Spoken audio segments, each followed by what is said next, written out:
I found out my husband had been telling his family a lie for 7 years, and the worst part was that I had funded that lie myself every single month with my own paycheck. I didn't scream. I didn't cry. I just sat there at his parents' anniversary dinner holding my wine glass and smiled at him. In that exact moment, I understood something Matthew never expected me to grasp. He had just given me permission to take it all back. If you've ever had to smile through a dinner while your world shifted on its axis, tell me where you're listening from today and what time it is. I love seeing how far these stories travel. The phone broke the illusion. The dining room of that 5-star restaurant in Wellesley smelled of white truffles, expensive perfume, and unearned arrogance. We were celebrating Gary and Cynthia's 40th wedding anniversary. Matthew raised his crystal glass, offering a toast to his parents. He spoke loudly, making sure the neighboring tables heard how he, the devoted and successful son, took care of absolutely everything so his parents could enjoy their golden years in total comfort. Cynthia dabbed her eyes delicately with a linen napkin. Gary nodded with the smug, quiet satisfaction of a man who firmly believed he deserved the world. Across the large table, Megan, Matthew's younger sister, was busy taking perfectly angled photos for social media to show off a lavish lifestyle she could not actually afford. Sitting there silently, I swirled the amber liquid in my glass. I knew the complete truth. Every single luxury they enjoyed, from Gary's premium country club membership to Cynthia's luxury apartment rent, all the way to the ongoing business loans, keeping Megan's failing boutique afloat came directly from my personal bank account. $4,200 every single month for 7 long years, and Matthew took all the credit without breaking a sweat. Then, my phone buzzed urgently in my purse. Stepping out to the quiet hallway, the heavy mahogany doors muffled the sound of clinking glasses and faking a Potter. The caller ID showed the name of Jeremiah's neighbor. Jeremiah is my father. He is a retired carpenter, a man whose hands are rough from decades of honest labor, living alone in a modest aging house in South Boston. The neighbor's voice was rushed and deeply apologetic. My father had fallen. A minor stroke had left his left side weak and uncoordinated. He was far too proud to call me himself, but the neighbor had found him struggling desperately to get his wheelchair over the front door threshold. The old house was no longer safe for him. The entire first floor needed an urgent remodel to accommodate a wheelchair ramp and a safe, accessible bathroom. My chest tightened painfully. Thanking the neighbor profusely, I promised I would handle everything immediately. Taking a deep breath, I smoothed the fabric of my dress and walked back into the private dining room. Matthew was just finishing his grand speech about enduring family values. Taking my seat, I waited for a brief pause in the applause. When the waiter cleared the salad plates, I leaned closer to Matthew, keeping my voice low and respectful. I told him briefly about Jeremiah's fall. I explained that I needed to redirect our funds this month to hire a contractor and build a necessary ramp for my father. Matthew slowly set his silver fork down on the pristine white tablecloth. The metallic clink echoed loudly. His eyes were as cold and flat as slate. There was no empathy, no concern. Just a sharp, distinct annoyance that I had dared to interrupt his perfect evening with my working-class reality. "Your family, your problem," Matthew said, his voice dropping to a harsh whisper that somehow carried across the quiet table. "Your money is yours. My money is mine." The table went completely silent. Cynthia looked down at her plate, but the faint twitch of a smirk appeared on her lips. Gary took a slow sip of his wine, utterly unbothered. Megan kept typing on her phone, pretending she had not heard a single thing. Not a single person defended me. Not a single person offered a word of basic sympathy for an old man who could not walk into his own home. They chose the wrong architect. Silence is a fascinating thing. As an architect, I deeply understand space and structure. The empty space in a room is just as important as the solid walls that hold it up. The silence that settled over our private dining table was heavy, thick, with the unspoken agreement of everyone present. They were waiting for me to break. They expected tears, desperate pleading, or a messy argument that would allow Matthew to play the victim in front of his wealthy parents. But they did not get that satisfaction. Studying the man I had married, I saw past the tailored suit. For 7 years, I had quietly subsidized his fragile ego. Funding his grand illusion of success was a job I did so completely that he had actually started to believe it himself. He really thought he was the ultimate provider. He conveniently forgot whose name was actually on the bank transfer receipts every single month. A strange cold clarity washed over my entire body. It felt exactly like looking at a complex blueprint and suddenly realizing the foundation of a building is fundamentally flawed. You cannot fix a rotting foundation with a fresh coat of expensive paint. You simply have to tear the structure down to the dirt. Picking up my fork, I looked Matthew directly in the eye and smiled. It was not a bitter smile. It was the serene, perfectly polite expression of a woman who had just been handed the exact legal loophole she had been waiting for. "You are absolutely right, Matthew." My voice sounded steady and perfectly modulated. "That is very fair." The tension in the elegant room instantly evaporated. Matthew's shoulders dropped, visibly relieved that he had won the battle without causing a scene. Puffing his chest out a little further, he took a victory sip of his water. Cynthia finally looked up pleased and asked the waiter for the dessert menu. Gary loudly ordered another bottle of a vintage Bordeaux that cost more than a month of groceries for an average working family. They all went back to celebrating, laughing and toasting over decadent chocolate cakes. They were completely oblivious to the fact that they were dining with a woman who had just quietly resigned from being their personal bank. Sitting through the rest of the dinner with perfect posture, I nodded politely at Gary's recycled country club stories. Complimenting Cynthia on her new diamond necklace felt effortless. I even told Megan her latest boutique collection looked highly promising. Playing my part flawlessly was easy because for the first time in 7 years, I was not acting out of a desperate sense of obligation. I was acting out of strategy. Matthew had drawn a clear line in the sand. He had established the absolute rules of our marriage in front of witnesses. Your money is yours and my money is mine. He just had absolutely no idea that his rules applied in both directions. I let them keep eating. The drive back to our Wellesley home was agonizingly normal. Driving with one hand resting casually on the steering wheel of his expensive German car, Matthew hummed happily along to the jazz station. Reaching over, he patted my knee, praising me for being so reasonable and understanding at the restaurant. He truly believed he had put me in my proper place. Getting home, he poured himself a nightcap, complained endlessly about the heavy financial weight of the family, and went upstairs. Within 20 minutes, the rhythmic sound of his snoring drifted down the dark hallway. He was sleeping the deep, untroubled sleep of a man who thought his world was secure. Instead of going to bed, I walked past our bedroom. Moving through the gleaming modern kitchen I had painstakingly designed, I stepped into my home office and locked the heavy door. The room was dark, illuminated only by the faint silver glow of the streetlights filtering through the blinds. Sitting at my solid oak desk, I slowly opened the bottom drawer. Tucked all the way in the back, hidden safely beneath a thick stack of old architectural blueprints, was a small, heavy metal key. Walking over to the closet, I moved a row of winter coats aside to reveal a small steel wall safe. Inserting the key and turning the dial with precise movements produced a satisfying mechanical click. Inside, there was no expensive jewelry. There was only a thick, leather-bound folder. The label on the front, written in elegant, fading cursive, simply read, "Grandmother Eleanor." Carrying the heavy folder back to my desk, I turned on a small brass reading lamp. The smell of aged paper and dry ink filled the quiet space. These were the documents establishing an irrevocable trust. It was a fortress of legal protection created by my late grandmother long before I even met Matthew. Eleanor was a fierce, independent woman who had built her own fortune from nothing. Having seen far too many women lose their autonomy to arrogant men, she made absolutely sure her estate was bulletproof. The principal, the interest, and all disbursements were solely mine. In the eyes of the law, it was not marital property.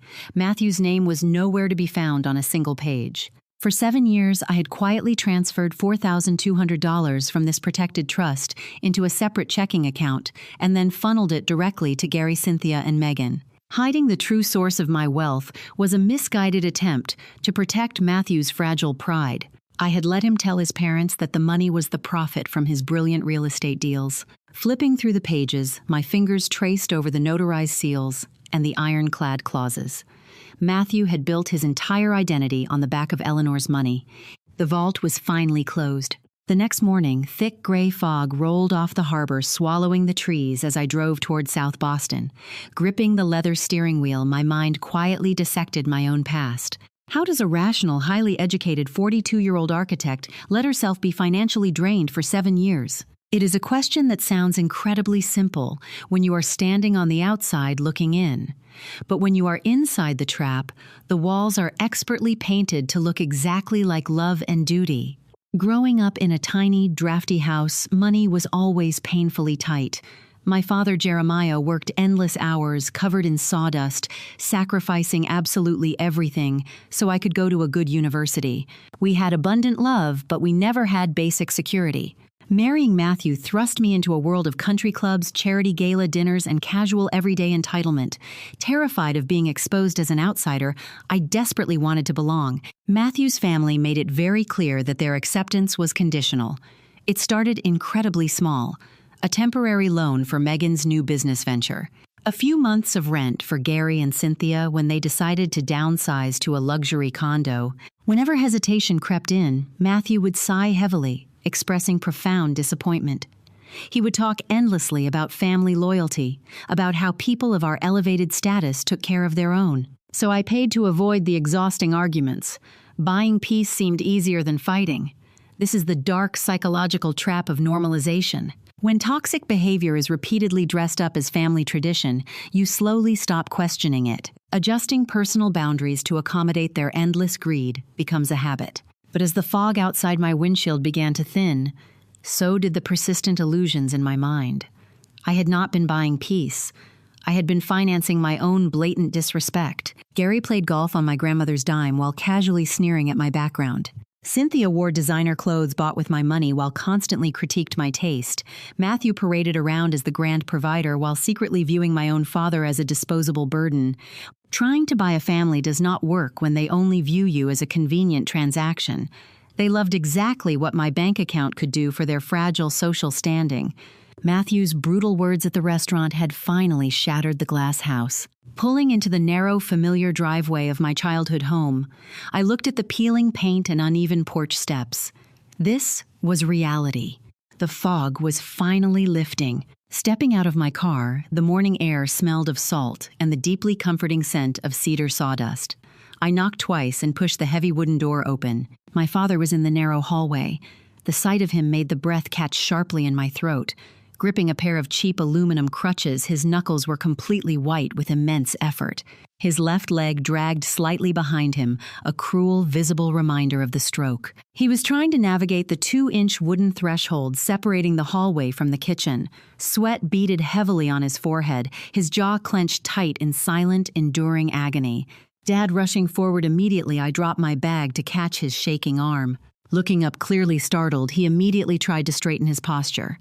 Masking his obvious pain with a strained, proud smile, he said, "Kennedy, what are you doing here so early? I am fine, sweetheart. Just getting used to the new hardware." Gently helping him to his worn fabric recliner in the small living room, I noticed the frayed upholstery.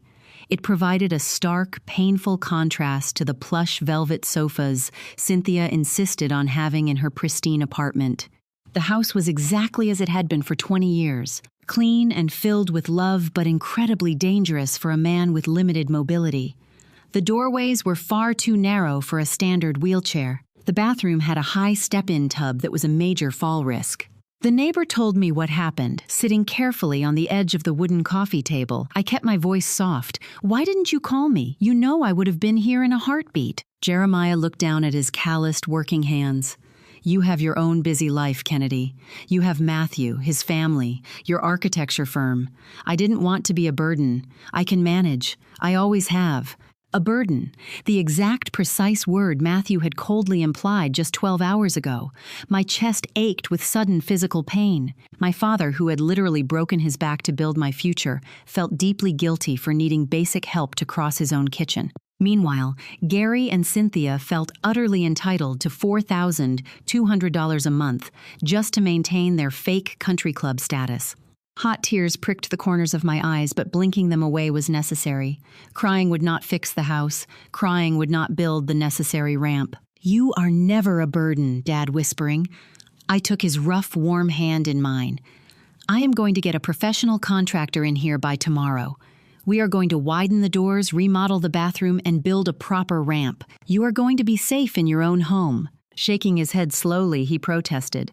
"Kennedy, that is too much money. Matthew will be furious. I know he likes things a certain way." Squeezing his hand firmly, I made a promise. Matthew does not get a vote anymore. I knew what to do. Driving straight to my architectural firm in downtown Boston, the sleek, minimalist lines of my private office usually brought me peace. Today, they felt like a strict command to create order. Sitting down at my glass drafting table, I opened my silver laptop and securely logged into my personal banking portal. For 7 long years, this monthly routine had been entirely invisible to my husband. Now I was staring at the digital ledger with the clinical, merciless detachment of an auditor inspecting a fraudulent company. There they were, the automated recurring transfers lined up on the screen like greedy parasites. $1,200 scheduled for the first of every month, wired directly to the most exclusive country club in the state. $1,500 sent to the elite management company that oversaw their luxury high-rise apartment complex. Another $1,500 transferred seamlessly to the commercial landlord, holding the expensive lease for Megan's consistently failing boutique. $4,200 bleeding out of my protected trust accounts every 30 days. Hovering my cursor over the first automated transfer, the bank's interface generated a small, polite pop-up window. It asked if I was absolutely sure I wanted to permanently cancel this recurring payment. Without hesitating for a fraction of a second, I pressed the mouse button and clicked Confirm. The line item vanished into the digital void. Moving my cursor down to the luxury apartment rent transfer, the process repeated. Cancel, confirm, gone. Finally scrolling down to the boutique lease payment. Cancel, confirm, gone. In less than 60 seconds, the entire financial foundation of their deeply fake empire was completely erased. I did not send a warning email. I did not draft a text message. Leaving a polite voicemail explaining the sudden change in our financial circumstances was out of the question. As a seasoned architect, I know exactly how structures fail. When you deliberately remove a load-bearing pillar from a heavy, poorly constructed building, you do not warn the crumbling walls. You simply step back, clear the immediate area, and wait for gravity to do its inevitable crushing work. Closing the laptop monitor, I leaned back in my ergonomic leather chair and took a deep, slow breath. Expecting to feel a sudden rush of guilt or anxiety, I was surprised when a massive, suffocating weight lifted completely from my tired shoulders. The air in my private office suddenly felt incredibly clean, fresh, and remarkably easy to breathe. No longer a silent hostage, I was completely free. The clock started ticking. Before returning to the hollow charade of my suburban home, one crucial stop was necessary. Driving to the towering glass and steel skyscraper in the financial district, I bypassed the main reception and walked directly into the corner office of Harmony. Harmony was the fierce, brilliant attorney who managed the irrevocable trust left by my late grandmother. Wearing tailored designer suits, possessing a mind like a steel trap, she did not suffer fools. She had known Eleanor personally, knew exactly where my wealth came from, and knew how rigorously it had been protected. Sitting across from her massive mahogany desk, I told her everything, recounting the anniversary dinner, Matthew's cold dismissal of my father, and the exact words he used to draw the financial battle lines took only a few minutes. Then I informed her that the automated umbilical cord feeding his family was officially severed. Harmony did not offer useless platitudes. Pushing her silver-rimmed glasses up the bridge of her nose, she opened my thick client file and smiled a tight, predatory smile. Kennedy, her voice sounded smooth and dangerously calm. Let me remind you of the specific genius of Eleanor. This trust was meticulously designed to be a completely separate entity. Under the law of this state, the principal is untouchable. The interest generated is solely yours. Because you never commingled these specific funds with your joint checking accounts, Matthew has absolutely zero legal standing to claim a single penny of it. Flipping to a page near the back of the dense legal binder, she turned it toward me. It was a formal quitclaim document. 7 years ago, when you two bought the house in Wellesley, Matthew signed this standard disclosure, acknowledging that the trust was entirely your separate property, Harmony explained, tapping her manicured finger on his sloppy signature. He was so eager to close on the house and project an image of wealth that he clearly never read the fine print. He essentially legally surrendered any future right to complain about how this specific money is managed or spent. Staring at the document, I realized Matthew's arrogance had blinded him to the legal realities of our marriage. He thought he was the undisputed king of our castle, but he was merely a loud tenant living on my grandmother's quiet land. I asked Harmony to prepare a comprehensive, certified financial portfolio detailing every single transfer made to Gary, Cynthia, and Megan over the last 7 years. I wanted every receipt, every timestamp, and every bank routing number bound in a thick, undeniable presentation. A weapon forged from pure, unadulterated facts. Harmony nodded, closing the thick leather binder with a satisfying heavy thud. She promised the complete dossier would be ready before the end of the month. Shaking her firm hand, I walked out of the towering building feeling completely invincible. We were fully prepared. The next 30 days felt like living in a bizarre, slow-motion psychological experiment. Going about my daily routine with serene, detached composure, I acted as the perfect supportive wife while secretly watching the timer count down to 0. The utter cruelty of the situation did not come from my silence. It came from watching Matthew's staggering entitlement play out in real time.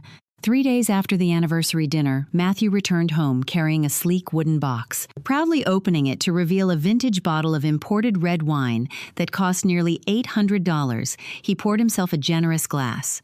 Swirling it under the kitchen island lights, he complained bitterly about the dealership, overcharging him for routine maintenance on his sports car. He did not ask about my father. He did not ask if a contractor had been found for the wheelchair ramp. He simply assumed the problem had ceased to exist because he had refused to look at it. While he sipped his incredibly expensive wine, my phone vibrated in my pocket. A text message from Jeremiah showed a blurry photo of a cheap can of generic chicken soup heating on his old stove. "Dinner of champions," the message read. "Don't worry about the ramp money, sweetheart. I can skip a few luxuries and save up. I am managing just fine." Staring at the screen, my vision blurred slightly. My father, a man who had worked his hands to the bone his entire life, was eating canned soup to save pennies because he felt guilty about needing safe access to his own bathroom. Meanwhile, the man standing 3 feet away from me was swirling $800 in a crystal glass, completely unbothered. That specific moment extinguished any lingering tiny spark of guilt. My anger crystallized, transforming from a hot, chaotic, emotional mess into a cold, dense block of pure steel. I did not yell at Matthew. I did not throw his expensive wine in his arrogant face. Smiling politely, I complimented his excellent taste in vintages and walked quietly up the stairs to take a shower. Toxic people rely entirely on emotional reactions to validate their power. If you scream, they call you crazy. If you cry, they feel superior. But matching their coldness with absolute terrifying silence leaves them with no idea how to navigate the space. Matthew mistook my quiet observation for profound defeat. Watching him dig his own grave was mesmerizing. 2 weeks into the silent countdown, Matthew insisted on hosting an intimate, high-end cocktail party at our Wellesley home. This was a highly orchestrated networking event to court 3 senior, very wealthy real estate investors for a massive new commercial development project. Spending the entire afternoon arranging imported artisanal cheeses and uncorking premium wines, I made our home look like the flawless sanctuary of a wildly successful mogul. When the guests arrived, Matthew immediately slipped into his practiced, charismatic persona. Wearing his tailored Italian suit like armor, he flashed a brilliant white smile and projected an aura of endless, stable prosperity. Standing quietly near the marble kitchen island, holding a delicate glass of sparkling water, I listened as Matthew spun his elaborate web of lies. "Stability is everything in this volatile market," Matthew told an older, silver-haired investor named Lincoln. "You have to know who you are doing business with. I believe in taking care of my own. I fully support my aging parents, providing them with a beautiful luxury apartment and covering their club memberships. I even helped finance my younger sister's retail business." Lincoln nodded in deep, respectful agreement. "That is rare these days, Matthew. Integrity, family values. That tells me your cash flow is exceptionally strong and your priorities are in the exact right place."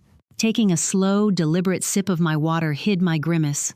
The absolute audacity of his performance was breathtaking. Matthew was actively using my grandmother's money as a glittering character reference to secure millions of dollars in investment capital. Branding himself as a deeply moral, incredibly liquid family patriarch was his ultimate sales pitch. His entire public reputation, his corporate credibility, and his upcoming development deals were fundamentally built on a foundation of my hidden financial support. If these shrewd conservative investors ever found out that he was essentially a financial parasite living off his wife's secret trust fund, they would instantly pull their backing. Watching Lincoln clap Matthew firmly on the shoulder, sealing a tentative promise, I caught Matthew's eye across the crowded room.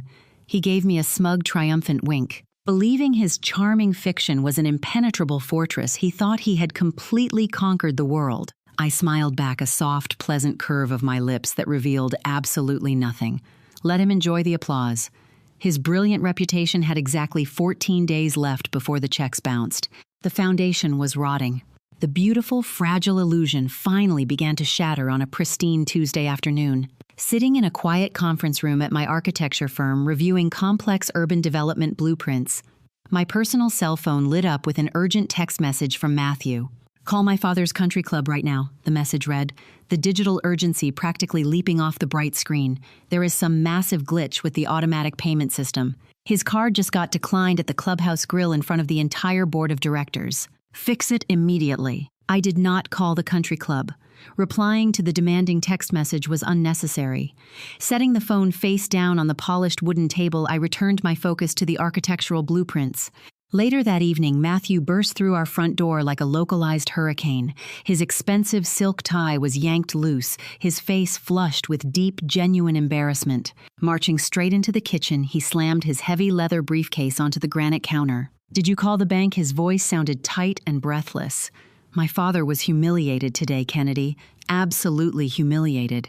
He tried to pay for a lavish lunch with 3 retired judges, and the club manager actually had to pull him aside and tell him his account was 30 days past due." Chopping vegetables for dinner with slow, rhythmic, and incredibly precise movements, I did not look up from the cutting board. "That sounds highly unfortunate. Keeping my voice completely devoid of any emotional inflection was easy." "Unfortunate. It is a complete disaster," Matthew yelled, pacing frantically across the hardwood floor.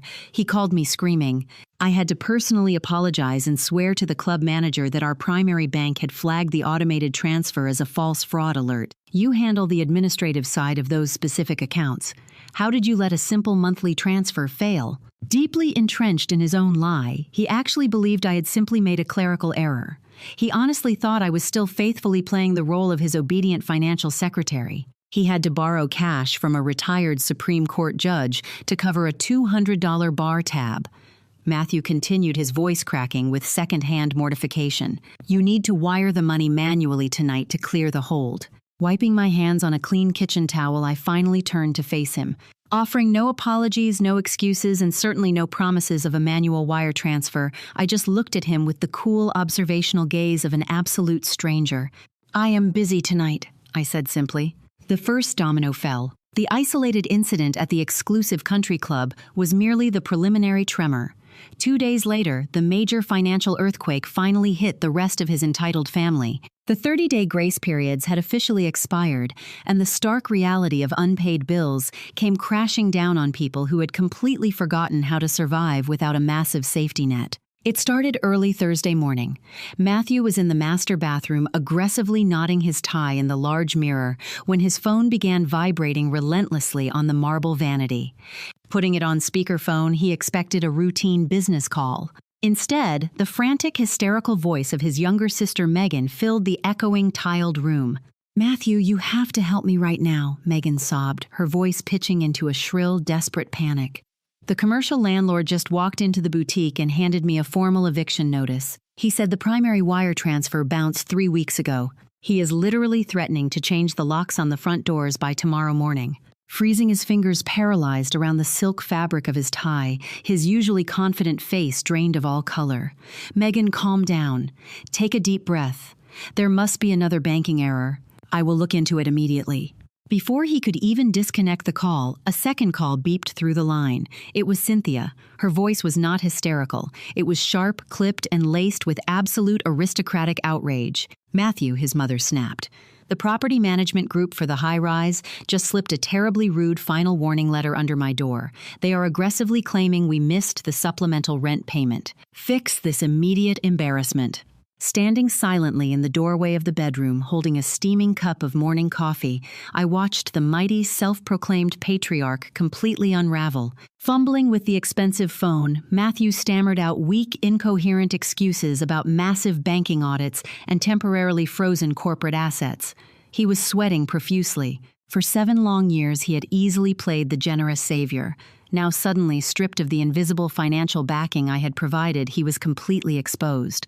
He had absolutely no idea how to legitimately manage these massive numbers, because he had never actually possessed the money to begin with. He was a terrible actor who had suddenly forgotten all his lines while standing completely naked in the center of a brightly lit stage. Taking a slow, deliberate sip of my hot coffee, I let the rich, bitter taste wash over my tongue. I did not offer to help. Leaning against the heavy wooden doorframe, I watched the sheer panic rewrite the arrogant lines of his face. He finally turned and looked at me frantically, searching my calm expression for a lifeline. He was waiting for me to step in, to quietly fix the catastrophic mess, just like I always did. The bank was permanently closed.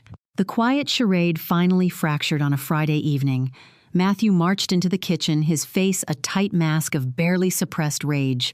Slamming his heavy leather palms flat against the pristine marble countertop, the loud, sharp smack echoed against the high ceiling. For the first time in our entire 7-year marriage, he looked at me not as his supportive partner, but as a subordinate employee who had profoundly failed him. "Kennedy, I need a direct answer right now," his voice dropping into a dangerous, condescending register.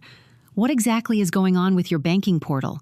Gary has been humiliated. Cynthia is being harassed. Megan is on the absolute verge of losing her commercial lease. I told you to manually wire the funds 3 days ago. Fix it right now." Standing perfectly still on the other side of the large kitchen island, I did not flinch. Watching the frantic pulse beating visibly in his neck, I recognized the classic tool of a man who suddenly realizes his entire world is slipping out of his control. He genuinely believed that if he raised his voice high enough, I would simply crumble. Projecting pure, unfiltered arrogance, he demanded that I drain my own protected wealth to save his family from the very consequences of their own reckless spending. He thought he was the unquestioned patriarch dictating terms to his silent, compliant wife. If you've ever looked at someone you loved and realized they were a stranger, wearing a familiar mask hit-like, let's see how many of us have survived that moment of clarity. Watching his chest heave as he waited for my frantic apology, I felt nothing but cold resolve. He believed he owned me. Slowly picking up the small brass watering can from the counter, I turned my back on his furious glare and began carefully watering the delicate green leaves of the potted fern resting on the windowsill. The soft, rhythmic sound of water hitting the dry soil filled the tense silence of the kitchen. My heart was not racing. My hands were completely steady. "Did you hear a single word I just said?" Matthew shouted, taking a step toward me. "My family is in a state of absolute financial crisis. You need to release my money." Finishing watering the fern, I set the brass can down precisely in its designated spot. Turning around, folding my arms loosely across my chest, my eyes locked directly onto his extremely angry ones. Letting the silence stretch for 3 full seconds ensured he was hanging on every single syllable I was about to deliver. "I did not ignore you, Matthew." My voice sounded as calm and cool as the surface of a frozen lake. "There is no system glitch. I manually canceled every single recurring transfer. I am not sending another dollar to Gary, Cynthia, or Megan." Matthew physically recoiled. His mouth opened, but no sound came out. The sheer shock on his face was almost architectural in its complete structural collapse. Before he could form a coherent argument, the final devastating blow had to be delivered. I used the exact cadence, the precise pacing he had used against me at the restaurant. "Gary, Cynthia, and Megan are your family." Articulating every word with absolute clarity felt incredible. "Therefore, they are your problem. Your money is yours. My money is mine." Watching the exact moment my words registered in his brain was fascinating. Recognizing his own cruel, selfish declaration being weaponized and fired directly back into his chest paralyzed him. He had established this brutal financial boundary when my father could not walk up his own front steps, arguing against the very rule he had so proudly written was impossible. For the first time in 7 years, my husband stood completely silent in our kitchen. The rules had finally changed. By Monday morning, the situation had escalated from a localized panic into a fully declared war. Matthew spent the entire weekend storming around the house, making frantic phone calls behind closed doors, trying desperately to find a short-term loan. He completely failed. No legitimate bank would issue a large, unsecured line of credit to a man whose actual liquid assets were virtually non-existent. Arrogant men do not accept defeat. They attempt hostile takeovers. Needing to solidify my armor, I took the small metal key and drove straight back to the towering financial district to see Harmony. 4 grueling hours were spent in her glass-walled conference room. The heavy industrial printer in the corner hummed, continuously spitting out thick stacks of crisp white paper. We were building a monument of undeniable truth. Sitting at the long mahogany table with a bright yellow highlighter, I meticulously tracked every single outbound transfer over the last 7 years. There it was highlighted in neon yellow, $4,200 every month, $42,000 to keep Megan's failing boutique open, $50,000 for Gary's elite golf privileges, $84,000 subsidizing Cynthia's luxury skyline view. Harmony's paralegal bound the extensive documents into a massive, heavy leather folder. It was over 300 pages long, detailing dates, times, routing numbers, and exact dollar amounts. A complete forensic autopsy of Matthew's fake empire lay right there on the table. Every single page proved that he had never contributed a solitary dime to his family's extravagant lifestyle. Running my hand over the smooth leather cover, I knew this was not just a collection of bank statements. It was 7 years of my silent, unrecognized labor, mathematically quantified and exposed in black ink. Dealing with profound narcissism and deep-seated entitlement means words are completely useless. They twist words and deny reality. But arguing with a certified bank routing number is impossible. Placing the heavy folder carefully into my leather briefcase felt like packing a loaded weapon. The truth was heavy paper. Before I left the office, Harmony asked me to sit back down. Pouring 2 cups of black coffee and pushing one across the polished table, she wanted to ensure I completely understood the absolute power of the weapon we had just assembled. This is the profound beauty of justice executed through proper legal channels. Kennedy, they are going to try to intimidate you, her sharp eyes locked onto mine. Matthew will likely claim that because you are legally married, he has a rightful claim to the money you used. He will try to argue that it is marital property.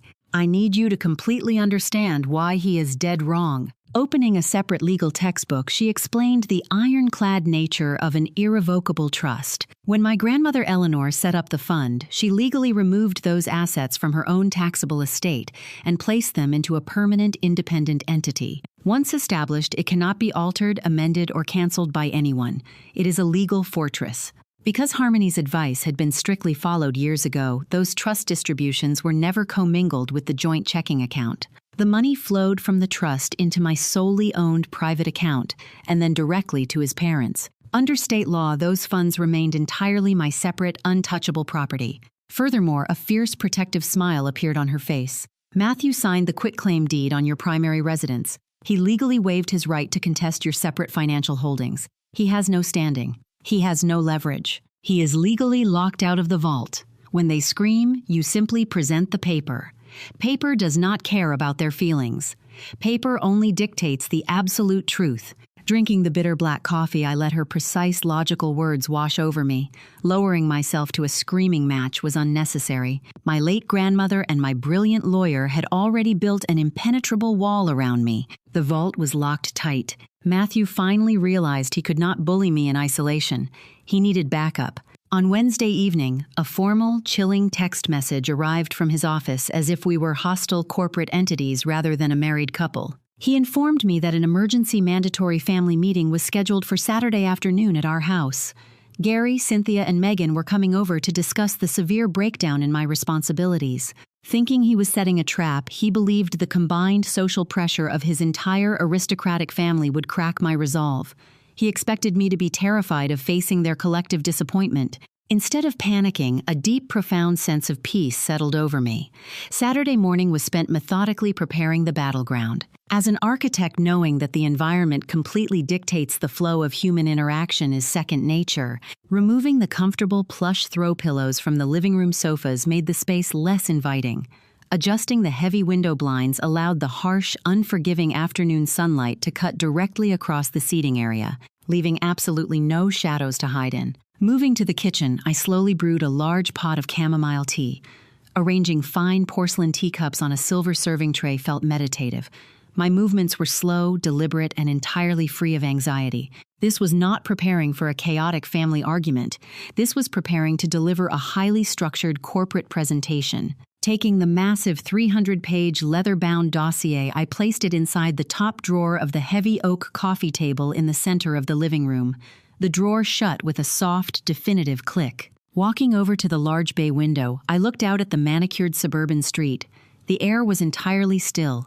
Channeling my father's quiet dignity, I pulled it around myself like a heavy protective cloak. Let them come. The stage was perfectly set. At precisely 2 o'clock in the afternoon, the heavy, aggressive crunch of expensive tires on our gravel driveway signaled their arrival.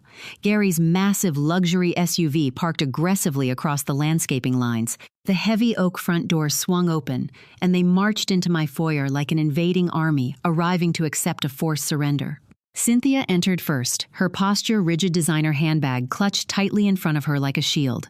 Her face was set in a mask of deeply offended royalty. Gary followed closely behind, face ruddy with barely suppressed rage, arms crossed defensively over his chest. Megan trailed in the back eyes, red-rimmed and puffy, aggressively texting on her phone with furious stabbing motions. No greetings were offered. Expensive shoes remained on their feet. Walking straight into the living room, they claimed the sofas, positioning themselves as a unified, hostile front. Matthew stood nervously near the fireplace mantel, trying desperately to project the image of a neutral, commanding mediator. We are about to open the vault. If you are ready to see this fake empire crumble, drop a ready in the comments below. The palpable hostility in the room was suffocating. Practically vibrating with self-righteous anger, they genuinely believed a massive, unforgivable crime against their noble bloodline had occurred. Their glares suggested I was a malfunctioning appliance needing a swift, hard kick to resume proper operation.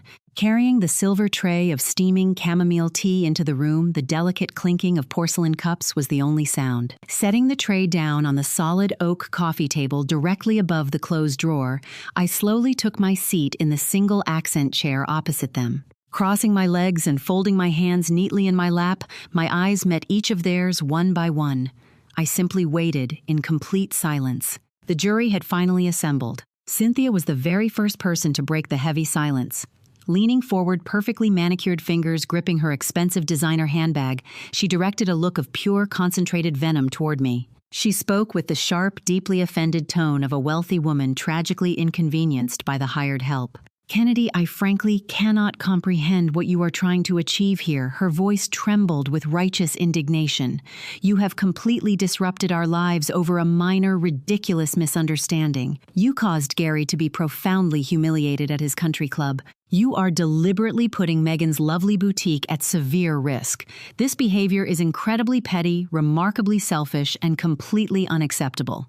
Gary immediately chimed in, puffing out his chest to look as physically imposing as possible while remaining seated.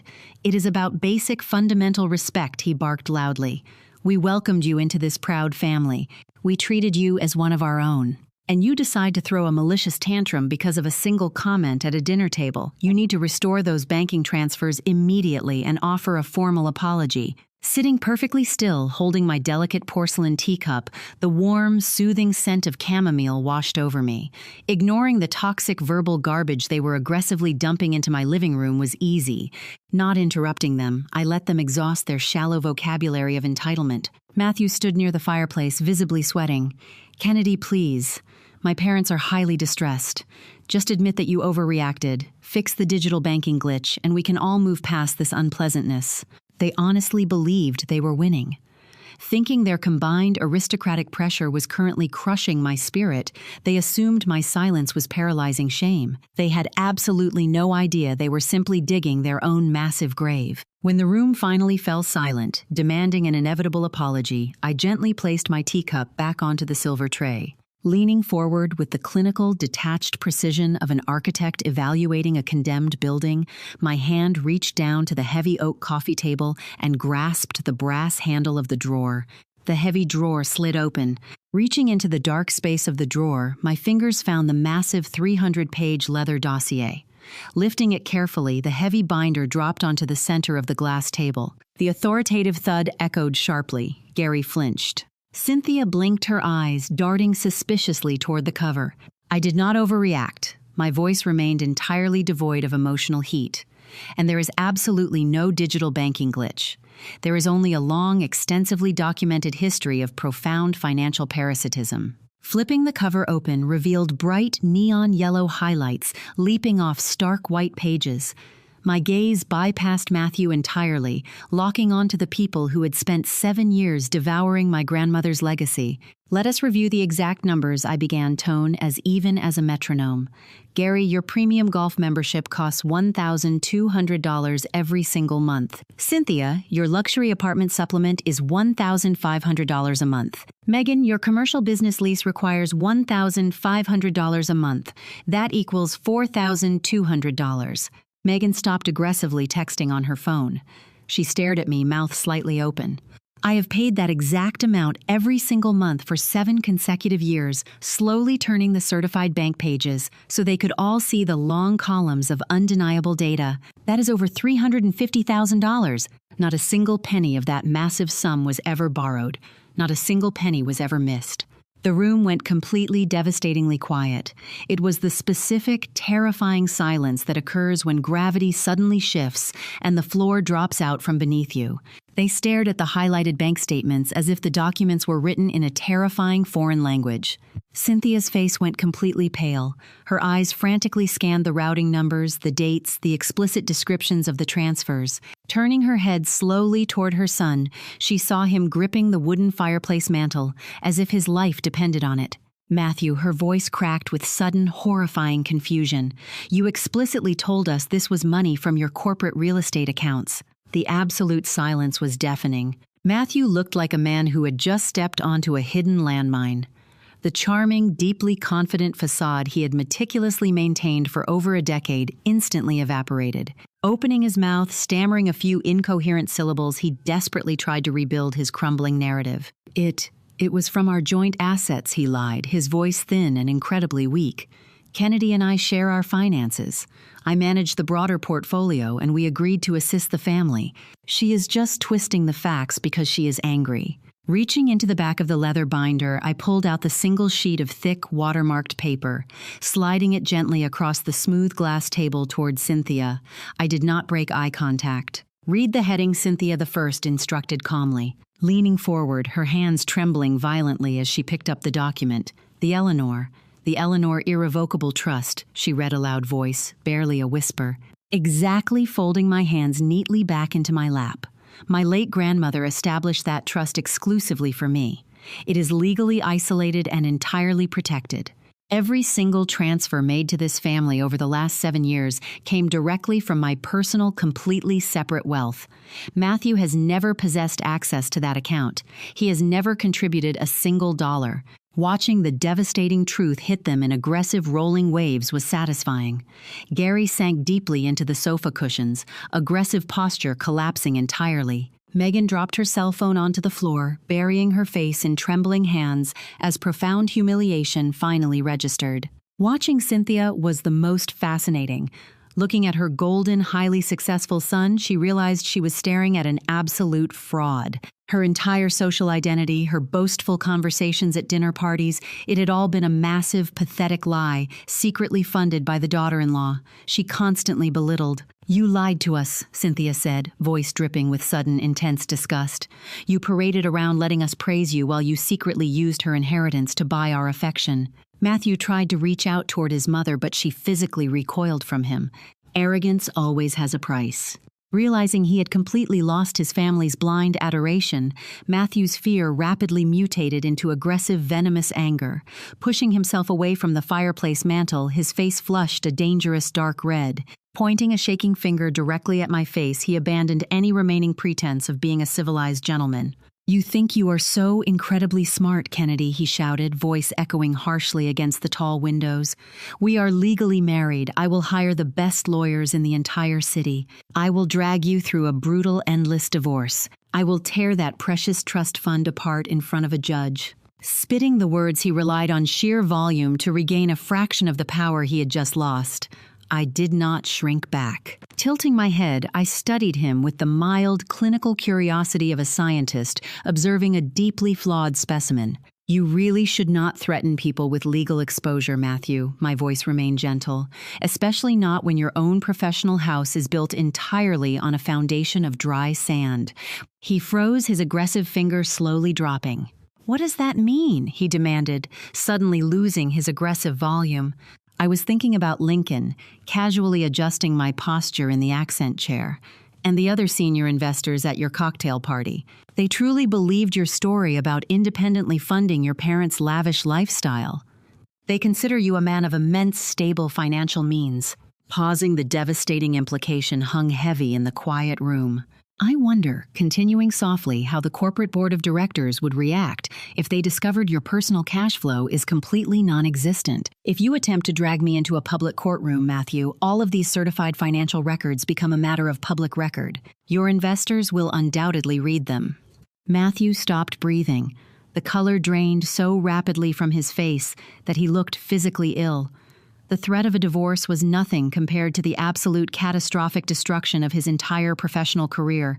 Staring at me, his eyes wide with stark, unadulterated terror, he finally understood the brilliant, flawless architecture of the trap he had confidently walked into. His entire empire was gone. Gary, desperate to salvage any remaining shred of his deeply wounded pride, abruptly stood up from the sofa.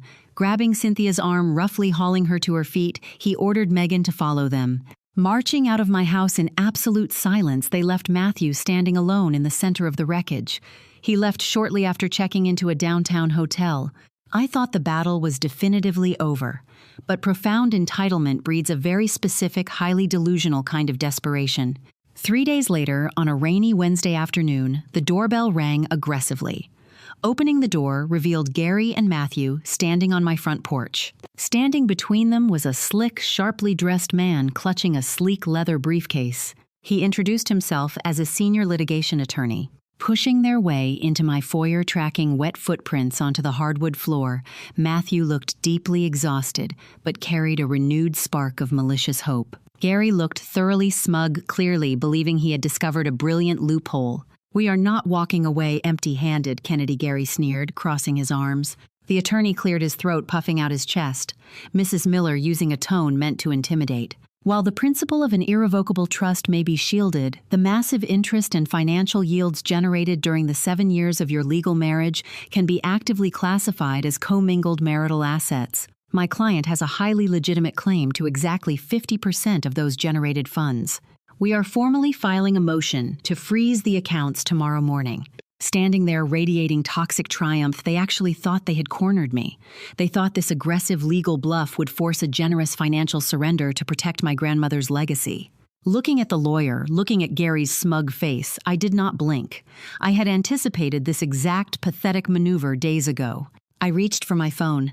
Dialing Harmony's direct line, I put the phone on speaker, resting it smoothly on the entryway console table.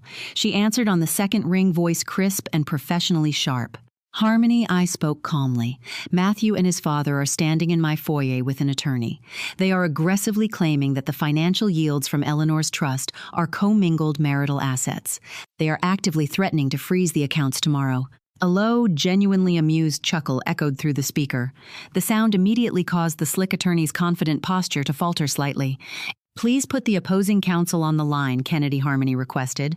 Leaning toward the phone, suddenly looking far less arrogant, the lawyer spoke. "This is David Vance, representing Mr. Matthew Miller." "Mr. Vance, this is Harmony Vance, no relation." Thankfully, managing partner at Sterling and Hayes, she stated, dropping her massive corporate credentials like a heavy anvil. "Before you embarrass yourself by filing a completely frivolous motion, I highly suggest you ask your client about the legally binding quitclaim deed he executed exactly 7 years ago." Matthew flinched eyes, darting nervously toward his lawyer. The trust, Harmony continued, her voice slicing through the room like a perfectly sharpened surgical scalpel, was meticulously drafted to explicitly classify all capital gains, dividends, and interest yields as sole separate property in perpetuity. Furthermore, your client signed a comprehensive waiver acknowledging this absolute separation. The funds were never deposited into a joint account. Your client has absolutely zero legal standing. If you attempt to file that motion, I will personally file a countersuit for malicious litigation. The absolute silence in the foyer was glorious. Mr. Vance slowly turned his head to look at Matthew. His face was a mask of cold, professional fury. "You explicitly told me there were absolutely no prior waivers signed," he hissed. I didn't read all the house closing paperwork," Matthew stammered. Angrily snapping his briefcase shut, the lawyer marched rapidly out the front door, eager to escape a deeply embarrassing legal slaughter. Gary stared at the open doorway, jaw hanging completely slack. The legal slaughter was complete. Filing for formal divorce the very next morning felt liberating. There was absolutely no room for mediation, no drawn-out counseling sessions, and certainly no second chances. Harmony handled the legal paperwork with brutal surgical efficiency. Not asking for a single penny of his actual assets ensured a swift process, and he had absolutely no legal avenue to touch my protected trust. Matthew's family was suddenly cut off from the massive financial artery they had arrogantly assumed was permanent. Within 2 short months, Gary and Cynthia received a formal eviction notice from their luxury high-rise property manager. Stripped of the $1,500 provided every month, they had to frantically pack their expensive belongings. Moving into a small, remarkably ordinary rental unit in a remote suburb that actually fit their meager pension was their new reality. There were no more exclusive country club dinners.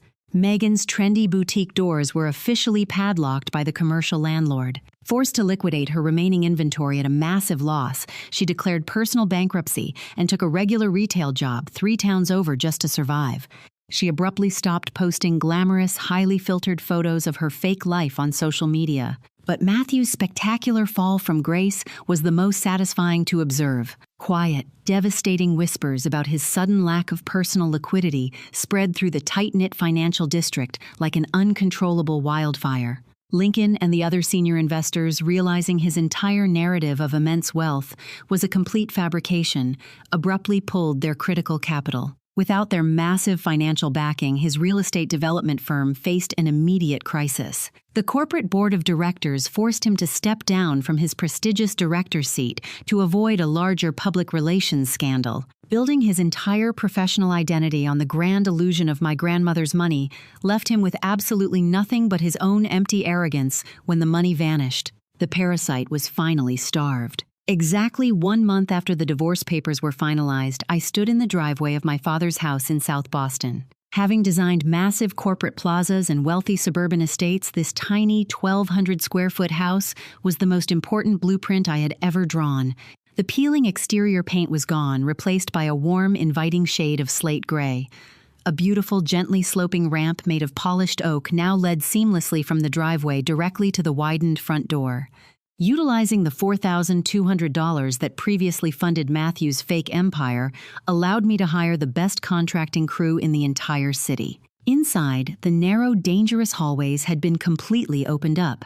The cramped, hazardous bathroom was now a spacious, fully accessible wet room, with secure grab bars and slip-resistant custom tiles. The kitchen featured lowered counters so my father could easily reach his coffee mug without straining his weakened side. Every single measurement was an act of profound love. Standing by the kitchen island, I watched Jeremiah roll his wheelchair up the new oak ramp for the very first time. Moving with complete independence, he was no longer struggling, no longer in agonizing pain. Stopping at the threshold, he looked around the bright, beautifully remodeled space. His rough, calloused hands gripped the metal wheels tightly, and his broad shoulders shook slightly. Looking up at me, his eyes shone with heavy, unshed tears. For the first time in this entire grueling ordeal, my own vision blurred and hot tears finally spilled down my cheeks. They were tears of pure, unadulterated joy. Using my grandmother's legacy to protect the one man who had truly earned it was my greatest achievement. Working extensively with Harmony, we legally established a local community grant named the Jeremiah Foundation. The sole purpose of the fund was to provide critical home accessibility renovations for elderly, low-income residents in South Boston. Redirecting the massive trust yields toward people who actually needed help felt incredible. Love is a strong foundation. It was a quiet Friday evening in late autumn. The crisp, cool air blew gently through the newly installed energy-efficient windows of the South Boston house. Sitting directly across from my father at the small, slightly uneven wooden kitchen table he had built 30 years ago brought immense comfort. He always refused to let anyone fix the slight wobble in the leg, insisting it gave the room genuine character. A simple, hearty pot roast simmered on the modern stove, filling the open kitchen with a rich aroma. It smelled infinitely better than the white truffles at that suffocating anniversary dinner in Wellesley. There were no expensive crystal wine glasses on this table. There was absolutely no one sitting here pretending to be someone they were not. Jeremiah told me the exact same story about his old carpentry days that I had heard 100 times before. Listening to every single word, I laughed brightly at the familiar punchline as if it were the very first time. Some things in life truly deserve that kind of gentle, repetitive kindness. My cell phone sat resting on the new kitchen counter. It was entirely silent. Matthew's phone number had been permanently blocked months ago. Cynthia, Gary, and Megan were completely erased from my daily existence. They belonged to a past I no longer recognized. A profound, settling peace washed over my entire soul, steady and completely unbreakable. Understanding that true freedom is not just about having money, but having the absolute autonomy to decide who deserves your generosity changed everything. You cannot buy genuine family loyalty with recurring bank transfers. The most elegant revenge is not found in screaming matches or attempting to completely destroy someone else's life out of pure spite. The most elegant revenge is simply taking back the exact resources they quietly drained from you and using that very same power to build a brilliantly beautiful life for the people who actually deserve it. If you believe that true family is built on genuine respect, not monthly receipts, share this story. Let it be a powerful reminder that your kindness is a rare privilege, not an automatic entitlement. The table was perfectly set.